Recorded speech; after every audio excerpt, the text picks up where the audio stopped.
No one questioned the conclusion, not because it was convincing, but because it was convenient.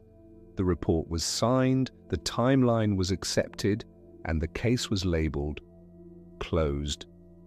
But there was a problem. One action in the record happened before it was supposed to be possible, and if that detail was true, then the ending everyone believed wasn't. What most people never realize is that disappearances like this don't usually begin with violence. They begin with something much smaller. A late-night drive, a familiar road, a routine that's been repeated dozens of times before. In many documented cases, the last confirmed moment is painfully ordinary. A car captured briefly by a roadside camera, a phone connecting to a cell tower for the final time, a quiet stretch of road where nothing seems out of place.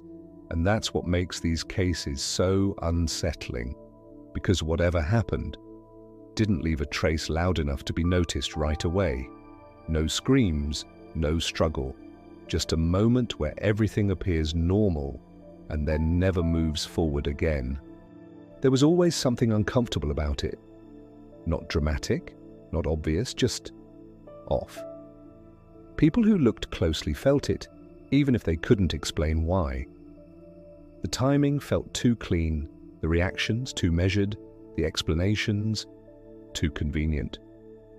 But discomfort isn't evidence, and without evidence, doubts stay quiet. So most people ignored that feeling and moved on with their lives, except one.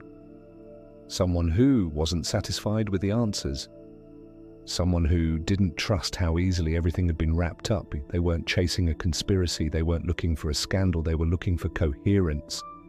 And that search didn't move forward, it moved backward, back to the beginning, back to the paperwork, back to the records no one ever reads twice. That's where they found it. The detail. It appeared in a routine document, no emphasis, no highlight, no warning, just a single sentence describing an action that supposedly happened earlier than it should have.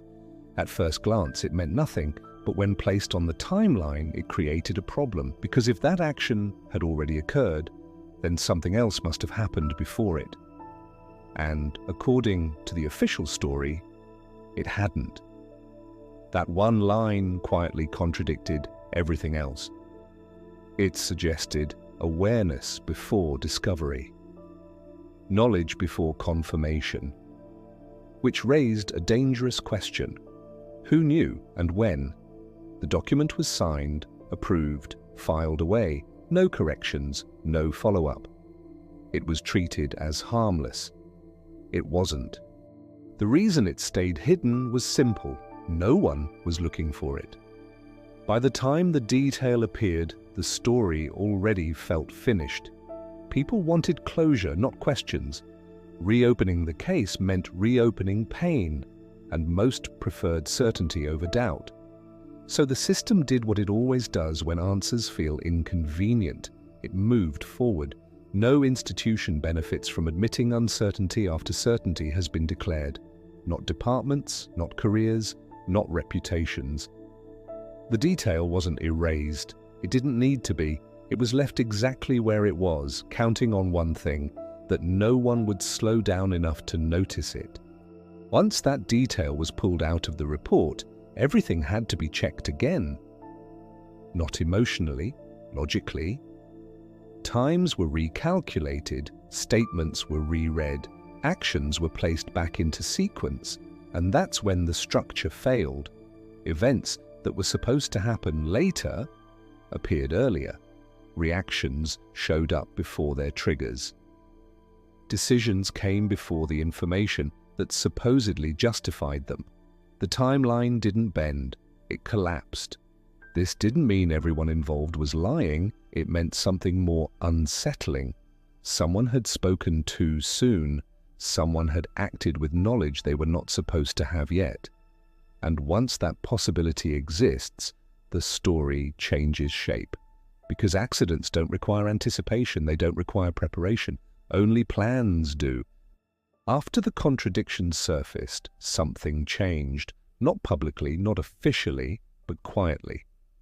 Questions were raised and then redirected. Requests were submitted, then delayed. Explanations were promised and never delivered. There was no announcement, no correction, no update to the record, just absence. The case wasn't reopened, it wasn't debated, it was avoided, as if acknowledging the problem would create a bigger one than ignoring it. Because fixing the timeline meant admitting the ending was wrong. And a wrong ending doesn't just change a story, it changes responsibility. So instead of answers, there was distance. Instead of clarity, procedure. Instead of truth, silence. And silence in cases like this is never neutral. It protects something or someone. By this point, something becomes impossible to ignore. Every pattern that once felt random starts lining up. The timing, the repetition, the moments where things almost went wrong, but didn't. It's unsettling because it forces a question most people avoid. What if those near misses weren't luck? What if they were adjustments? You replay moments from years ago and notice details you dismissed. A delayed train, a call that interrupted a bad decision, a stranger who said exactly the wrong thing at exactly the right time. None of it proves anything, and yet together it feels intentional. That's the uncomfortable part. If something was guiding events away from disaster, then it was also watching the moments where nothing intervened at all. And that leads to a thought that's harder to sit with. Maybe guidance isn't about protection. Maybe it's about observation. Years have passed, but that detail is still there. Unchanged, uncorrected, untouched. It sits quietly inside the record, waiting for someone patient enough to notice it. Most people never will, and those who do often move on too quickly. But once you see it, something shifts, because you realize how fragile truth can be. Not because facts disappear, but because attention does. Stories don't survive by being accurate, they survive by being accepted. And when enough time passes, acceptance becomes memory. Memory becomes belief. And belief becomes protection.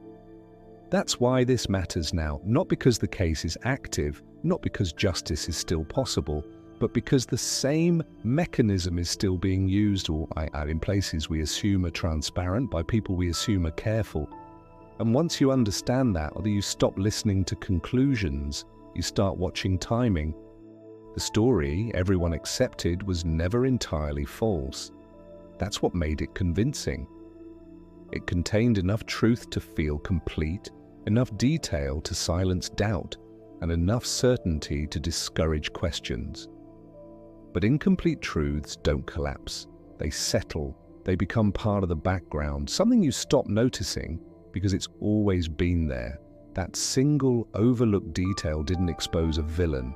It exposed a system where timing matters more than accuracy, where order matters more than meaning, and where silence, once established, becomes policy. Because removing a fact raises questions, but leaving it untouched lets time do the work. Years pass, attention moves on, and the version that remains becomes the only one anyone remembers.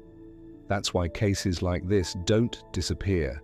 They don't need to. They survive by becoming familiar. And once familiarity replaces scrutiny, truth doesn't have to be hidden anymore. It can sit in plain sight, waiting, not for justice, not for correction, but for someone willing to slow down and look closely enough to notice what never belonged there in the first place. And this is the detail most people miss. These stories don't stay hidden because they're small. They stay hidden because they're uncomfortable. They force us to admit that ordinary places, ordinary routines, and ordinary people can carry consequences far beyond what we see. Nothing about these events feels dramatic in the moment. No warning, no music, no sign that history is about to shift. But long after everything ends, one quiet detail remains, reminding us that reality doesn't announce itself, just happens, And most of the time, we only understand it when it's already too late.